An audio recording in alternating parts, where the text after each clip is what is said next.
Chronic, nigga. I know that Chronic is in this motherfucker. The lubricants. What's up? The lubricants. Oh, yeah. Yo. Let me get some mic check. Yeah. Yeah, you good.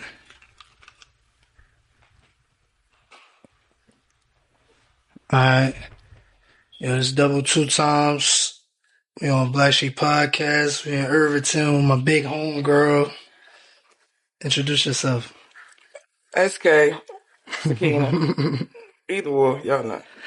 I got the topics now. Usually sometimes I be making the guests do the topics. I'm making them work too hard and shit.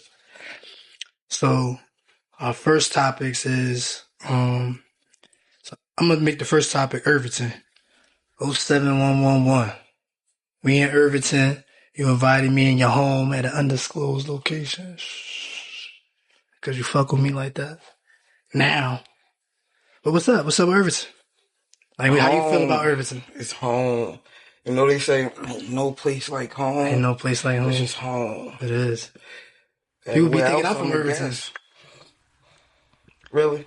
Cause I fuck with y'all whole family. The whole family fuck with me, so they think I'm. I understand why. Now, yeah, back then I ain't coming to Irvington till after I did like my first time in the county. Then I met all the homies in Irvington. Then I started coming to Irvington more. But yeah, being around your whole damn family, these I'm just one of them. You know? So Irvington is home. Like Irvington ain't that big, so how you feel like compared to other cities? Like even Newark? Like literally the North. I can't tell you too much about these many blocks and Newark, this, that, but Irvington is just like everybody know everybody. You know, I'm Irvington right across the street. I'm in Newark, like right across the street from Irvington. I could be on this side of the street, and then on the next side I could be in Newark. But I can't really tell you too much about Newark. I could just tell you the main things that we all need as Jersey people, like every county to just need in Newark. But like just they hoods and stuff. Yeah. Man, that ain't your business. That ain't my... Yeah, you're Irvington, baby. You heard? That's good. I like that. That's why I really asked you. I just wanted to see your perspective. You feel me? Cause I be in Newark, I be in Irvington a lot, and I be in like in Plainfield. And Plainfield a little small. So like you said, like in Irvington a little small, you damn near know everybody. It's like, that's why it's a lot of smoke sometimes, cause you know where motherfuckers live, you know what block they from, you know where you know who their homies is. So it's different. I feel like cause it's smaller, it's a little more dangerous. You feel what I'm saying? Cause just for that reason only. So that's why I asked you, kind of confirm what I was thinking. Yeah, Irvington cool. I like Irvington. I got extended family and homies in Irvington. That's how I look at it. Like, you feel me? I love you so much. Yeah, word. Appreciate it. We gonna get like real. We gonna just go and get into it because we got some heavy topics. Like, I don't know if you remember these topics heavy. So the first one is like being like a homegirl, being like a female member. Like, how is that for you? And y'all gonna see her throwback.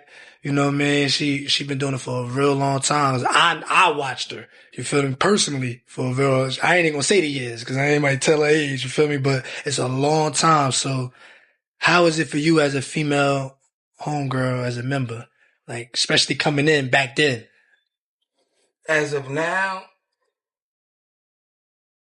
I could say like, it's just part of my life. Like it's not too much I could do to shake it, go across of it. It's in me. Like, yeah, it's different from being, when I say like a regular female, cause they free to just go do what they want, live how they want.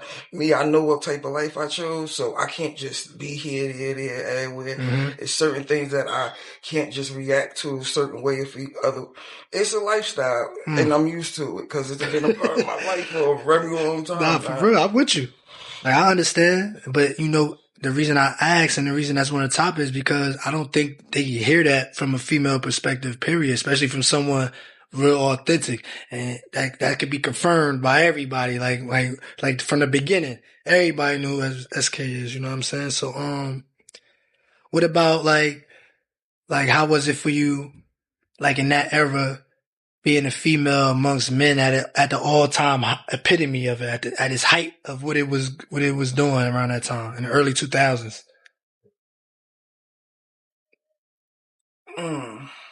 it was it's learning everything. It's learning.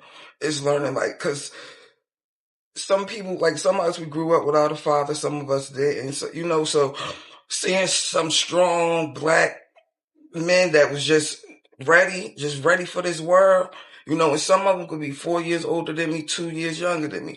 But just seeing them, I learned a lot of stuff from them. Damn. I just learned. It could be good lessons, bad lessons, but I learned out of just learn. Because you ain't had that around, so you picked it up from them. Yes. And that's how I feel like I ended up being in the streets and running the streets, because I ain't really had no masculinity. So I'm trying to figure out who I am as a person, and I want to be a gangster. I want to be I want that. I didn't know that's why I found it. So Facts. I relate to you when you saying that. Like whatever I was lacking, I found it in the streets. Yeah. You feel me? I found it in the gang, in the homeboys. Yes. You feel me? The older homeboys. I only hung with older people. I ain't never. Everybody was your age and older too. So I ain't never really hang with nobody. You know what I mean? Yeah. So that make a lot of sense. Was it tough? Was it tough against other women too, or was it like it was really mostly men? Because there wasn't that many homegirls back there. They wasn't that, especially not that thorough. To keep it 100, it probably was the easiest for me out of all of my other homegirls. Yeah. Because, you got my homegirls that was mothers at the time. Mm-hmm. They still not missing trees. Mm-hmm. You got some of them that done been in prison, caught bodies. Some of that, me, I think. Not the easiest, but shit, they went harder than I. Yeah. And to certain motherfuckers, I'm hard. Yeah. Man, y'all don't know half of it. They don't know all the home. It's just, you're a big face, cause you for a long time. But like you said, I appreciate you saying that. It's homegirls that might not have that much recognition or G height as you, but they been through more pain. Like they been popped. You feel what I'm saying? Like homegirls been murdered. You feel what I'm saying? Like, you know what I'm saying? A lot of them, especially in that era. Like that's a lot of homegirls, even, on the number blocks that I came up with that ain't here no more. You feel what I'm saying? Yeah. And it's just hard to imagine. Like they went out like niggas. Like, you feel me? And that's why I asked you, like. And they meant it. They knew it wasn't. They knew that's what it was. They accepted it because that's how they played. You feel me? They went out, they lived by the gun, you died by the gun. You feel what I'm saying? And that's what type of people they was. So, damn, that's a harsh reality. You feel me? So, we're gonna pivot from the female game and shit. I don't really like talking too much about it because we grew from that, like you said, but the PTSD, that's our next topic. The PTSD that come from it, that come from going to jail, that come from the gang banging and the police and your homies and people that in the ops. Like the PTSD from all that. Like, do you feel like you got PTSD? You want to see my medication? You want me to read you the name of the medication? Hey, look, man. Nah, it's horrible. It's horrible. It's like.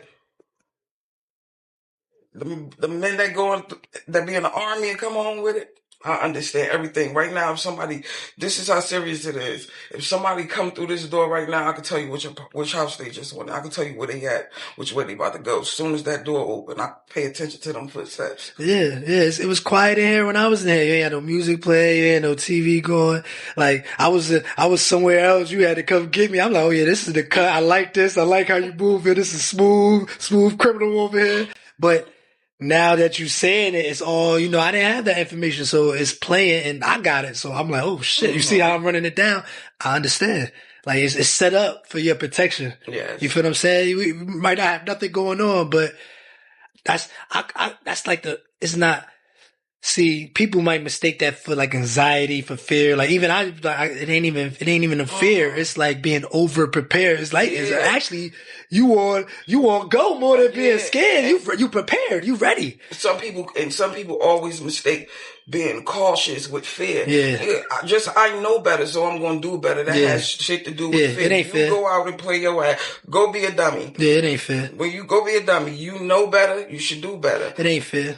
But it is trauma because we overly prepared. Some people ain't never dealt with that trauma, so they looking at us like we shot out. But it's PTSD, some form of like anxiety, you know what I mean, anxiousness or overwhelming sensation of being alert on 24/7. Like that's how we is. Like even when we hanging, when you all with the family and all that, everybody's still alert. Everybody gooned out. Yeah. You feel what I'm saying? Everybody got stuff going on or been through some stuff, so it's just being alert and being TTG, man. Especially if you live that. I don't know. Some people ain't TTG. Some people got fear. I ain't got that fear.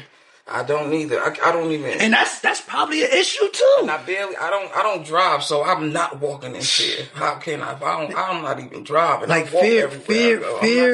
That's crazy. Not having fear is an issue. Like not being like I'm scared of like jumping off planes and heights and all that. But I'm talking about fear of an object or a person. It never even crossed my mind ever. Damn. My mother. Yeah. That's it.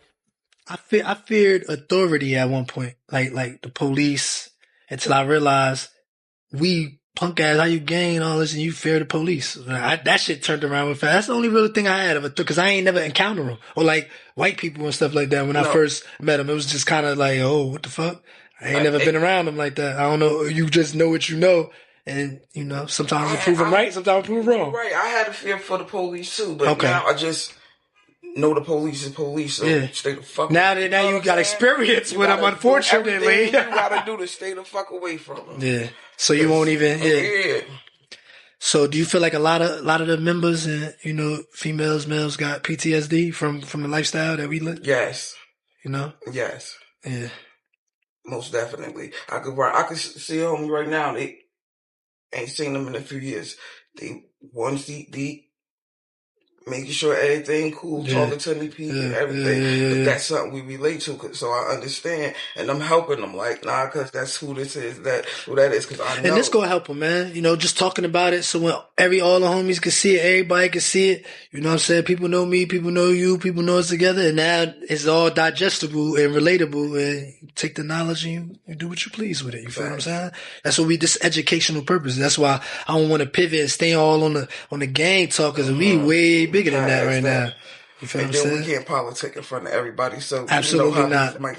Absolutely not. We follow the strict protocol over here. We from that era. You know what I mean? You might be damn near first generation going. I'm probably like second, third generation. If I ain't mistaken, I gotta look. But you from one of the beginning, so it's like you can still follow a strict set of rules. You feel what I'm saying? Let's address like the homies and the homegirls like didn't make it. Like we ain't gotta name them and all that, but just like when you lost a homegirl, a homeboy, like how it make you feel? Like the earliest stage, like one of the first. The very first time, I think I was like fucked up. Where I was like, nah, what's going on? Like, but. The second one, I was, didn't happen again. I'm getting hurt. I'm getting confused. I'm starting to ask too many questions now. Like, I want answers. Yeah. And then it's just like. Now you in it. Now I'm like, nah, so I can't hurt by myself. This ain't fair. Yeah. That's the type shit. Now, you describe the build up. So just imagine how many bodies dropped. It went from, what the fuck? So hold on, what's going on here? So now we got to do something about it. I got to do something about it. Like, you know what I mean? And that's talk about all my homies in general. Everybody over the times. Over a number of years, man. Going to double digits. You know what I mean? It's mind blowing when you can sleep 6 deep in one bed, and when you wake up and ready to go to sleep again, them 6 not there, somebody missing, that spot gonna stay right there empty for a real long time. Yeah, that spot, that might be a piece of your heart. You might not ever get that piece back. That piece gone, like that's a part of your heart. A part of that blanket that covers me up at night. Whew. Now I'm a little chilly. I can't sleep right. Yeah, it's forever. Some people never, like you said, you might get through it. It might take a long time. Well, never. Yeah, losing people, for me, it was kind of cold at first. It was just like, I kind of knew what we was doing, so it's like, all right, this is what happens. So it started for me kind of like, damn. But then when you lose homies that ain't did nothing, like them the good guys, they just was in school, they just was with niggas, they ain't really do nothing, they wasn't violent. Like it's different, like I'm violent. Like, you feel me? We violent. We fight. I've been fighting all my life. We all this. We doing all that. This guy ain't never been in no car. He just one of the guys. And you know how you just explained that? I'm about to sit up on this camera and cry because don't cry. But you say he never did nothing. He was just one, like, he was never got into, like, just positive, homie. That's just how I feel about all of y'all, though. None of y'all do no wrong in my eyes. So I'm just not no more. No, never. Like, I just felt like in my eyes, I'm going to take my shoes off and put it in his feet. And when that come to the conclusion, you ain't did no wrong in my eyes. Yeah, but I get crazy? What you're saying, cause we got some homies that just wanted to be there, just stood right there. And for a long time, I was just one of those. Yeah, well, I was one of those too. That's but when you know they not, it hit different. Like, yo, they wasn't even out there. They wasn't. They was good. They was different. Yeah. You know what I'm saying? Like, you know, I always respect homies that can stand out, be they self. Mm-hmm. If they want to call them weird, they do their own thing, but they hold their own. I always respect that because it's been times like, you see, I'm doing what I'm doing now. I always had the wits, but it's just maybe I ain't feel comfortable doing it or doing it by myself or I'm rolling with the homies or something like that. And sometimes that I couldn't necessarily be myself because of the image you already painted for yourself. So you got to live up to your name. You know, when you living up to your name, you feel you lose I lost who I was until you come back to that. You find yourself. You know what I'm saying? That's just like when you growing up and a kid, your mom, you keep hearing the child say, "Oh, he bad, he bad, he bad, he bad." That child don't even know what bad from good is. He just being the child, but he's so used to people calling him that. That's the character he gonna add that, and that's how he gonna. That's how he gonna feel about himself. And become. I'm glad you said. Like, that's a good example. And, you know, just having these conversations and saying that somebody else might be talking about it, and they be like, "Oh, they talking about the same thing." Or I got that feeling, but I never had a chance. Like, that's why I really wanted you on the podcast. I'm glad we ain't canceled because of the rain and all that, but I still wanted you because you got a real message to tell. Like, you feel what I'm saying? Like, you from your perspective. That's all it is. And people from your perspective don't usually get on camera. And that's why you said, I'm only fucking with you, cuz, and I understand that because I ain't gonna make you look bad. We all, like you said, our relationship never was that. In fact, I used to be thinking you was bullying me back in the day, but now you said what you said, but you know, homies can't do no bad. It really was just strict cause you was really being a big homegirl. So you really was just like, or like, it been times you be like, nah, y'all ain't coming. And I was like, what the fuck? I was with y'all all day. Well, I ain't coming. I met you through Nutty. You feel what I'm saying? So I was like, Nutty, like, man, go ahead. I'll get with you later. I'm like, fuck y'all then. I'm going back down 16th and shit. But because I didn't want. That's exactly what it was. That's exactly what it was. I used to think, like, she always picking on me or something, man. Like, always kicking me out the G-Ride. But, like you said, I was a baby face. I was the baby face gangster. I was the young nigga. I was the young hanging with all the older people. So, yeah, you know, I understand now. Let's go like to the survival of the fittest, like the ones that did make it, the ones that stood solid and they ain't do no bullshit and they get a chance to turn their life around. And some of them got, you know, careers and some of them doing podcasts and some of them doing film and music and all that. For the people that survived that generation and to survive that movement, like how you feel about like them, survival of the fittest, including yourself? Proud. Yeah. Going to support no matter what they doing. I'm going to support them, you know. You one of us, I'm one of you. Yeah. To t-shirts, I'm going to support them. I'm proud and just don't ever forget where we came from because it's never. It made us. Go back. Yeah. It made us. And we the ones that could really talk to the youth and save them because like the originators on this side in Jersey, in Newark and Irvington, I could say I personally know the originators of these neighborhoods, the originators, and they ain't on no bullshit this time around. So hopefully we can get people to like, you know, link up because everybody don't mix with everybody. No. But the big guys usually know the big guys because that's what holds everything somewhat together because it could be a whole lot uglier. You feel me? And that's from both sides, any sides. Like, to be honest, I'm and the other side because now we be cool with the people that was one time ops. Sometimes they personally ain't do nothing to us or one of the homies, but one of their homies did. You know what I'm saying? Like and they from grew up not belonging together, so we really never was together.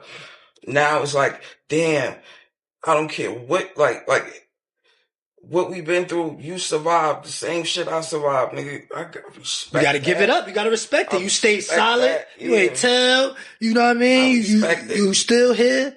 You feel me? You and then you know in Irvington, it's even smaller. So on 22nd and 20th Avenue could be some crib. Yeah. Across the street could be Bram. Yeah. It's like, but we that's never how you. That's how. But we always respected each other. Nutty, it's like this small. Nutty Brad used to be trying to get me to go everywhere. So I used to really go everywhere. And he be everywhere. He be like, yo, we gonna go over to fuck with the Damus. I be like, nah. Not today. I'm going to fuck with the 7 homeboys. I'm going to fuck with the Brim homeboys. I'm going to fuck with the Crib homies over here. We'll fuck with, but everybody can't do that. Nah, hell no. He well loved by a lot of hoods. Yeah, like some of us. You too. Yeah, but everybody, they go, and I can't just. Nah, hell no, because you ain't got that respect. Even if I got the respect, you don't. They going to get you. They going to say, I'm good, and they going to jump on your ass. I do that too. I don't even trust who I bring with y'all because y'all don't love them the way I do. So So y'all ain't good over there for me either. Cause I don't trust you. Cause I know you. I love you too. But I know how far. Nah, that's a rude awakening for you right there to say, look, I love you, cuz, but this party ain't for you. You can't come to this party. Shit. Man. Shout out to all the survivors of that era. You know what I mean? That was a rough era for Jersey, period. For both sides, all over Jersey. Yes. Even the East Coast, period, New York, into Jersey, because a lot of that stuff came from over the bridge. A lot of it came from the West Coast, and it was from North Jersey to South Jersey, all these ways. Like, so, and to be honest, like, we got influence, right? But we, as Jersey, turned around and influenced a lot of the South. A lot of places, they Jersey banging. And I'm like, that's nuts. But we was influenced by Cali. Then now people say they influenced by Jersey music, like the club music and Jersey gang banging. That's fucking mind blowing to me. That's crazy. It's just now reaching some places, and I'm looking like, oh, she just jumped off the porch. She got 2 life lessons and maybe to wake up. Stay the fuck away from me. You just doing this. I don't know. Stay away from me, baby. Yo, jail and prison. Like, I hate the county. I hate prison. It wasn't for me. I ain't stay that long, and I ain't going back. I ain't one of them niggas that got to go through the revolving doors so many times. That shit broke me. It fucked up a lot of things that I could have had going for myself. Even though I put myself in those predicaments, I just should have known better. Or I didn't know myself. I just knew what I wanted to know. If I'd have knew myself, I'd have been doing shit like this and been 10, 15 years ahead, babyface doing all this, and been rich as hell. But you know, I'm rich-hearted, so I got a lifetime of lessons to be able to do this now. And feel me? I got experience and understand what you doing it for. I got peoples that got that, and so that's why we here. But I didn't like jail and prison. Like, I ain't do that. I ain't do that much. But you. Me personally, I never been to prison, but jail, dumb shit. You know, they used to jail off me. Like, oh, she ate they hoe. You know what I'm saying? You know, SK not staying in here for too long. Especially when it was a bond. Damn, that means you did a lot of those little skid bits. Especially when it was a bond. Oh, no. I'm an 8-day hoe. I'm out of here. Yeah. You know, they love me. A few minutes. I'll be out of here. No cocky shit, but it's the truth. And bougie. Don't get it fucked up. SK is bougetto, the whole family. Like, they bougie and ghetto at the same time. Like, Like, it's no cocky shit, but but far as prison, it could make and break you. But I got some people I know, like, damn, this shit hurt me that they locked up. But I'm sleep at night because I know this motherfucker ain't into no trouble or nothing. And it's sad that I gotta feel that way or it's a fucked up. You ain't gotta worry about them being alright. Like when jail, you feel like you could sleep at night knowing this nigga in jail or she in jail and nothing else going on. It's like, it's just. My last podcast last week, my boy, he HVAC electrician now. I met him. When he was young, first coming to prison, I was staying away from his ass. Get away from me, man. You young. They had broke the homie tear down. So they all, with the rest of us, they on the Fed tear. I'm like, get these little young niggas away. I'm running away from them. Yo, he said, nigga, I'll never forget jail, nigga. He said, I needed that. I love that. I went through that. I'm like, I felt like that. I said, but I would never say. He said it. And when he said out his mouth, I had to second it. But I just say I would not hate it so much but it didn't make you who you are. Say it make or break some people. Cause some of the homies and homegirls don't come out of prison the same. You feel what I'm saying? That's the bad part about it. That should have fucked them up. They didn't have good bids. They didn't have support. They go out bad or shit like that, or they be institutionalized overly, like they mentally fucked. You know what I'm saying? So I know some people that ain't gonna be the same because of that. That's probably me too. And I got some 2 homeboys just did. One did about 25. No exaggeration, maybe because his son 28. Some maybe 2 or 3 when he went in there. That man come home, shake my hand, look me straight in the eye, and he telling me, putting me up on like, cuz you tight, you know. I'm like, it's the mind. It's your mind. You got, if you built for it, you built for it. It's your strength. Like that's like our last topic, survival of the fittest. That's why it's pivoted to, you know, you gotta see survive all that, the jail, the murders, the actual just gangbanging, the police, cause it was bad out around that time. Everything. I think, if I'm not mistaken, Quan did 12. Quan did a lot of time too. He was at work. The first week he was home, he was at work. Yeah, Quan been quiet, doing. You know, it ain't, he just wanted better. He had a plan when he came home and he stuck to it. And he missed, y'all family real tight. Like, he missed the family. Like, that shit fucked up. Like, not being home for certain situations. Your mother, your brother. His son. You know what I'm saying? His son. His son tall as hell now, man. I went on the, bus. I ain't me and Q got in the, we got in the Sprinter, but I went to the trip when we went to Georgia, and I was like, I was crying. Like, I was crying. That was one of the best. That was the most beautiful thing I ever saw. Like, I was like, damn, this is dope. I did that shit with my family in North Carolina years ago, and to do that as a grown ass man, I had just got off Fed parole. I was like, so much fun. That shit was dope. We was running through the bouncy houses. We played games. We got drunk. We was in the fucking woods. We ate good. We met all your family. They was country as hell. I love it. It was beautiful, man. It was just real. Like, it's like the family from Irvington and the family in the country. What part of Georgia was that? We were staying in Miami, but far as I don't know the exact. It was a small area. I looked that shit up. It wasn't even that many people there. Yeah, it was a different. And we went to like the reserves, like they little like reserve park, and we stayed in a cabin. That was the most peaceful thing I could have done. Like, I personally did in my life, and like other than like taking a trip on the plane. Like, that shit was different. Like, I'm in the family now. Like, it's over. But that shit was beautiful. You feel me? But jail and prison fucked up a lot of homies. It took a lot of homies away from us. Mentally, and still away. You know, ain't coming back. You know, so we want to, if you fresh out and you want to reach out, you know what I mean? You want to talk about, you know, the outcome and positivity, especially if your life turned around from prison, you could definitely reach out to me. Like, it's a spot for you up here on Blacshēp Podcast. Our next topic is God. You know, I like how these shits is lined up because we going from jail to prison to survival to God. Like, this is where the steps it take to bring you back. So I hope y'all paying attention. Like, how do you feel about God? It's all your perspective. I know I love church, you know, I love God, but I'm not as into church anymore as I grew up because I realized, like, I don't need church to have God with me. So explain your relationship so people can understand, because there's a lot of people like that. I pray when I'm doing bad, when I'm doing good, I pray. I thank him. I ask him, I talk to him. I have our personal relationship, but sometimes the church could get a little too hypocritical. They don't understand why my life this way or your life that way. It get a little bit judgmental. So I built my own relationship with God, and he know my heart, so he understand why I'm the way I am. Like, why I have this personal relationship with him, and instead of sharing it with the church and that, like, stuff like that. And that don't mean I don't give my tithes offerings. Instead of me putting it in a bucket, if I got more than 100, 10 of that going to somebody.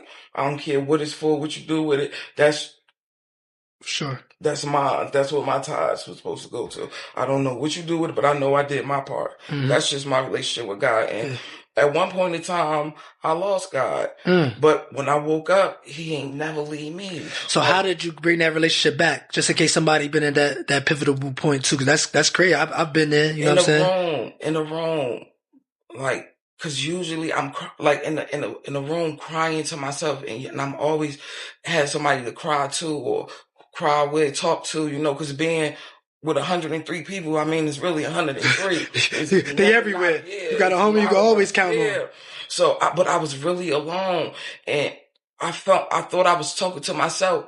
I was talking to God. Like, cause as I'm talking and I'm feeling these pains, I'm something talking back. To why. And they telling me like, you act like you ain't just, and you gotta, you know. He's like, hold on, this ain't me. I ain't tripping. I ain't say that. Nah, like that's, damn.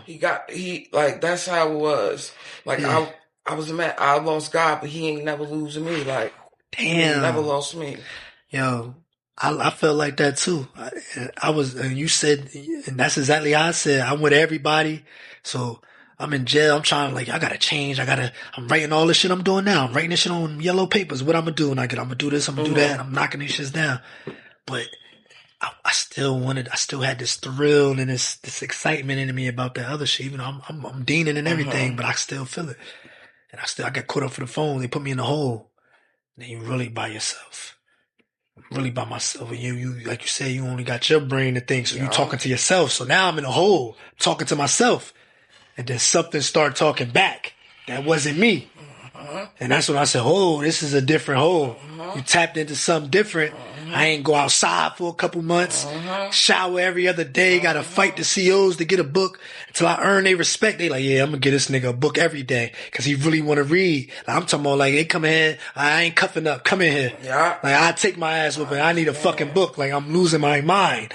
And then I lost my mind and I found who the fuck I really truly was. So it became something real deep. Like, I'm like, damn.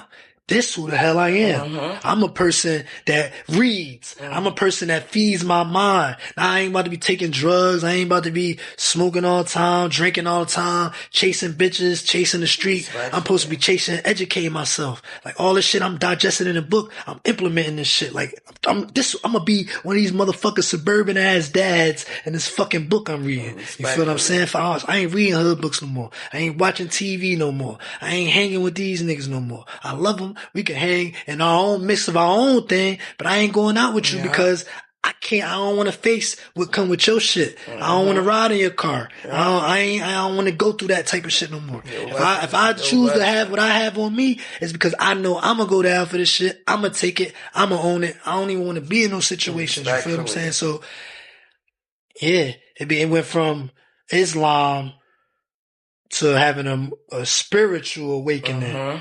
Rather than just practicing and believing it and went to, this is what it is. You know what I'm saying? It was official. Like, you know what I mean? I got that relationship with God now. Besides Islam, besides being in trouble or being in prison or calling on when you in trouble. Like you there. Like you said, you was there the whole time. I'm the one tripping. I'm the one not noticing you there. I'm bugging. It ain't you. I ain't miss. I'm the one not paying attention. So I pay attention more. I'm sharper. Like, so, you know, let's move around. It's getting a little tense in here. So the early 2000s, what's like something you a dancer anyway. A whole fucking Irvington damn near dance. All the gangsters from Irvington dance too. Like, you can't really say, like, when you talk about Jersey and Newark, like, you gonna have some dancing ass fucking gangsters. Like, that was our era. That's where everybody got their names. You was either dancing or you was doing some gang shit. Or you was in a party group. You was either one or the other. It wasn't a gang, party group. So, what was the early 2000s for you? Because you still carry that image like that. That's when I look at you. I think about that era anyway. So what you remember? What was the best thing about that era? Early 2000s. Like, what you remember the most? Being able to, like, just really, because when you under your mom, kid, you know, you be like, she do everything for you. You know, she take care of you. But then when you jump off that porch and you either be out my house at 12 or you don't come back at all and you choose not to come back at all, I wake up like, I got this. Yeah, I'm good. Or, I made it. It's time. I'm about to get ready to get right. And I was in parties, clubs, you know, I was living a life. I went down south. It's a biker week, Myrtle Beach. Supposed to stay for 1 week, packed a suitcase for that weekend. And I stayed down there for 18 motherfucking months. How was it, like, leaving the hood, going down south? Like, that's probably one of your first times, right? How was that and that experience? Was it, like, explain in detail? Like, in that era, like. A lot of money. There's a lot of money. And it's beautiful now. The people was better. And that's why you was able to make money, because you could really talk and deal with the people rather than so hostile up on the East Coast and in Jersey. And having the connections that you have, because everybody can't just walk outside and have a connection. So when you really bringing them something different and got the connections, they embrace you. Consistent, you gonna see some shit you ain't never. Man, I seen a lot of shit. Yeah, they brought you in. You was one of them now, down there. I love it. Like, you know, I went down there trapping, went down there doing that type of thing, but that's the vibe. Yeah. It wasn't taking over no neighborhoods. You wasn't taking over their shit. You was getting embraced by people. They was putting you on. They was giving you the money. And I was always on point, but I also knew they'll knock your fucking head. Leave you out here. I know, because I know where I'm from and what could possibly happen, but I knew what I was providing, what I was doing. These niggas need me. Yeah, we need each other. It's so dope. You know what I'm saying? And it's crazy how we talking about, like, we talk about trapping and excitement. Like, that's just how we happen to learn. So we get excited about it. We laugh about it, but we grew on from that. That's just how we learned life at that time. Cause that's what we was doing. You know, that's our experiences. You know, everybody don't got those experiences, and it's for us to be able to talk about those experiences and compare to others. So you can see where, cause early 2000s was 20 years ago. Yeah, I was just in the parties, going to every party. You see some of the homies at every party, the deep, they got their own little clique. It's fun. Shoot, it was the era of, like, color banging. So, like, niggas we wasn't with that red juice. He wasn't no ketchup. He wasn't wearing red. And then we at the parties, you already know, when it's about to let out, they gonna jump us around this time. So they deeper than us. So don't even think we gonna win. It ain't the point if we gonna win. Who gonna stand tall at the end? Who gonna make it back? We gonna start right now. Yeah, we might as well. Yeah, look, Dipset, look. I'm gonna tell you when it started. Once Dipset come on, we gonna start walking. Once the C-Wall come in, it's going to get party over. That's exact every time. You feel us? Oh, they going to start playing. Once they start playing a little love making music, all right, get everybody. Yo, you ready? Yeah. You about to go up? You about to set this shit off? Cause they going to catch us. So we might as well just pop it off, get it right here. Or drop it like it's hard. You feel me? Like it's hard. Oh, man. Any song you can really walk to. That's really how when niggas start walking, and they're like, oh, they got a little, that's how we got our attention. You feel what I'm saying? Like, you know, so it got, you know, that was the era, like going to the parties, holding your own, making a name for yourself, making it out, making it to the next one. Some people to adult, living, you know, so, and a lot of my homeboys and homegirls, because I'm not just saying young black women have children, young black men have children too. Yeah, we always having kids around the time. I can say I personally was able to enjoy my childhood and my life growing up because I didn't have nobody else to look over and protect. So I was as free as it was. Yeah, you only had to worry about SK. And sometimes you want to worry about yourself because you was just thugging. So I had to. So that's why I can say I really was able to do a lot of shit like that. Have a lot of experiences. Do a lot of experiences. Even you say like walking around, we used to walk all around. Like I used to walk up until we used to come to Crenshaw. I'm like, I ain't really never passed Grove unless we go to Maple Gardens. I really ain't had no reason to go past Grove. So I'm like, yo, we going to Crenshaw. We go to Crenshaw and take it back down to 16th or back down to 18th or back down this way. You know what I mean? So I had no reason to go too deep into Irvington to, you know, you start linking up with the homies or you start linking up with family and you spread. In the early 2000s, it was fun. Like, even that gang banging and doing all this shit was fun. Like, and it's crazy. It's traumatizing like now, but it was fun back then. Our life. We lived it. It was our part of our lives, you know. And it's crazy because when I had my mom and them, they was living in Newark and stuff like that, but being in Pink Pub, being on Springfield Avenue, that was the side that we never saw of them. Yeah. So just to jump off the porch and get a chance to pick to where I'm going to be at growing up and doing what I got to do by myself. And I picked that same exact location. It was a little different too, because the people that's out there that's bigger now, they done did this with my mother. So I got an extra type of love. My father done got hit 9 times by 21st Street, by the Chinese store, and my mother, a lot of bullshit across the street, like this shit that already is written. They didn't let me know about none of this. You found out through this in your blood. I just felt this cool ass place where I'm never leaving from. It's just so happened that's my mother and father cool ass place. It was passed on. It was hereditary. It's like you went for it. Like, I be feeling like sometimes in the past life, like I might have been like some type of warrior, cause I don't know where I get this dog from. There ain't too many people, like even in your family, like there's some clean up women, everybody fly, they got their stuff going on. They ain't just thugging, they bougie. Like they get fly, they get their money together, they take care, they got a lot of kids, so they take care of all the kids be fly. Like that family is bougetto, like I said, like they ain't just ghetto, they bougie as hell. So that vibe, they bring that, like you said, that growth. They like, we ain't doing that no more. Yeah. Like this will be going. We want to find the things in life. We eating good. We making and introducing it to the kids and the family. Like that's something that a lot of women and men don't do out there. Like families anymore. Like that's old school. You know what I mean? And then some of them had us younger, so we grew up with them, having to go through their life experiences. Then they made them grandmothers. Them grandmothers changed. Oh yeah, they changed immediately. Like he wasn't even like that. Yeah, you lost your ass whipping skills once you became a soft. grandmother. Say that 90s growing up. Like we grew up in the 90s. Like it was rough. It was rough for them. So that's why it was rough for us. But we ain't know like how the 90s was rough for them. It didn't, it wasn't. And the 2000s is rough for us. Yeah. That was their era. You know what I mean? So that's why I respect everybody, because they opened the doors for us to be able to do what we had to do. Yeah. Because they took a beating for it. Sometimes not even a good way. They took a beat. They took a lot of pressure and had to fight for them rights that we walking, doing whatever we want. Same streets. Like you said, them blocks that we on, that your parents on, they had to fight to get on the blocks. We just freely on these, doing what the hell we want. After 12 for walking with hills on black men on up Springfield Avenue on Irvington. Had to be in the house by 12. No, 10. 12 is just on the weekends.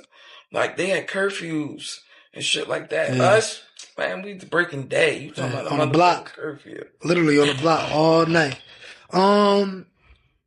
Let's talk like growth and where we are at 2026. Like, where is SK in 2026 that she would like to share publicly? Like, where the space, like how you feel like social media, like where you at in 2026? What's your growth? More aware. I'm very more aware.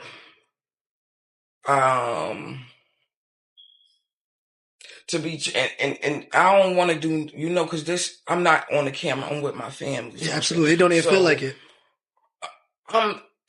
Because the way I was. And we coordinated today. This wasn't intentionally. Oh shit. The way I grew up and the way I lived, it's hard for me to just be able to live. I'm still surviving. Yeah. I'm still mentally in survival mode. Yeah. That's how I am still 2026. But I care more. I love more. You're embracing it. You're aware of it. You're taking care of it. Taking care of yourself. Like you said, you've been lonely. You've been alone purposely.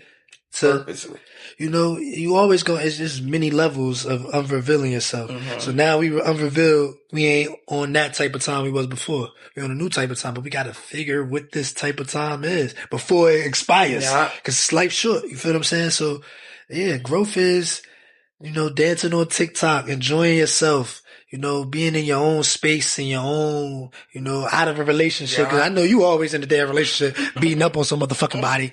Always in a relationship.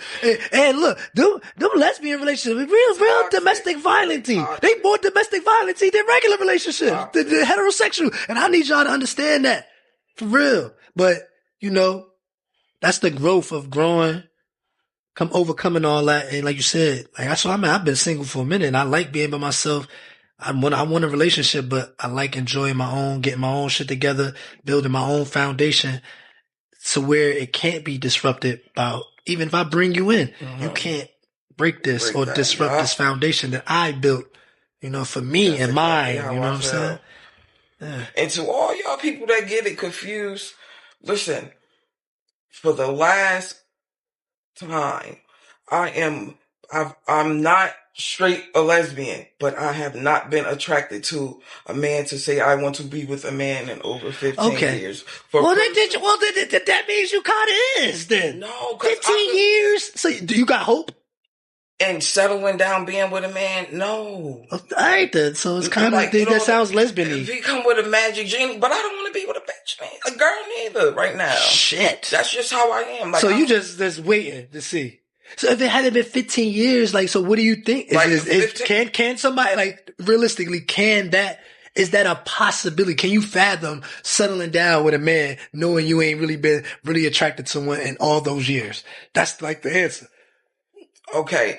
Now I'm going to say, when I say attracted, I mean, really being comfortable, letting my guard down, being with him. No, I gotta get up the fuck out of Jersey, because we all dog eat dog. Yeah. Not being funny. So you mean basically maybe somewhere else? Yeah, maybe somewhere else. That's dope. That's understandable. Don't know SK and I could be a real girl. Yeah, I could let a leader lead me. That's a fire. Because if you not gonna lead me, I'm not just letting my shit down. She gonna lead you, nigga. She gonna tell you what to do. I'm gonna make it happen, because I'm not waiting on you, you know? Yeah. But I gotta find a real leader. A real leader, yeah. That's dope. I like that transparency. See, a lot of people wouldn't get no answer like that, especially something so private and personal. That's why I invite who I want to sit down with, because I know, we having a private conversation publicly with respect to boundaries. We know what boundaries not to cross when we talk about that street stuff and personal life. You know what I'm saying? Let's talk about family, cause you got a big family. Everybody gonna see this. Everybody gonna be in support. Everybody gonna show love. Talk to your family. What you want your family to know? Or people that, fuck with us and as together as a whole. What do you want to say to them? I love y'all. I love y'all too. I'm proud. And keep going. Y'all stick together like a motherfucker. Yeah, that's, Now, one thing about y'all, I don't give a fuck how many times y'all fight each other. Y'all will fight each other and turn around and fight somebody else. I know, and I'm proud of everybody. It's just some shit. I'm proud of y'all. Keep going. Yeah. All right. That's about it, man. We're gonna wrap this up. Is there anything that you want? Oh no, let's talk about the video. The viral TikTok video. I'm gonna put it up. Y'all gonna see it, right? City bitches that's to be looking out every day. I don't give a fuck if y'all with y'all kids. I'm slapping the shit out of y'all kids until y'all bitches come outside. I'm in JC every motherfucking day until I eat one of you bitches. One of you bitches going die over those. I put that on my life. Y'all touched the wrong bitches. Bitch, I'm gonna kill y'all and me. Fuck wrong with y'all bitches. SK was in her bag. That's when that's the old SK came out. You can see the pain in her voice. She's shaking. And that's what she might have needed to take her pills at that moment. And we talking about, it was a video floating around of some of my homegirls getting jumped, and I didn't even know they was getting cut or whatnot. I didn't even know, because I couldn't watch the video. I couldn't see it. I love both of them. Them both my homegirls, and I be with them and hang with both of them. I couldn't even watch it. I couldn't share it. You feel me? That's just me personally. I wouldn't even do that. But the SK video came out of her reaction to seeing it, and it was wild. It was crazy. But, that's the SK I knew, and that's because of family, and that's because of how she felt it's a violation. You feel what I'm saying? And if you watching, you probably understand that it's a violation with the act that you committed. You feel me? And there's consequences and repercussions for everything that we say and do, including us. So I hope that y'all out there understand that now, that I don't know y'all know what y'all done when y'all did that, but you did something wrong. You feel what I'm saying? And, God hold people accountable for that type of stuff. We ain't gotta, we leave it to the man above, you know what I'm saying? But you will reap the consequences and repercussions for what you did. You feel what I'm saying? You can't do that to people out here like that. You know, we was talking off camera and we was basically saying like that was an overkill. You feel, especially for somebody you don't even know or have issue with. You was catching a moment and you will have yours. You know what I'm saying? So like, how did that video make you feel? Like when you seen it, I felt the pain. Like I said, damn. 9 o'clock in the morning, maybe before, a little bit before, and I woke up, rolled over. That's the first thing I saw, and that's the first way I reacted.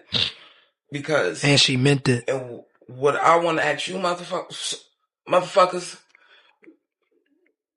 what's going on for y'all not to have somebody that, or not to understand my reaction to that video? Mm-hmm.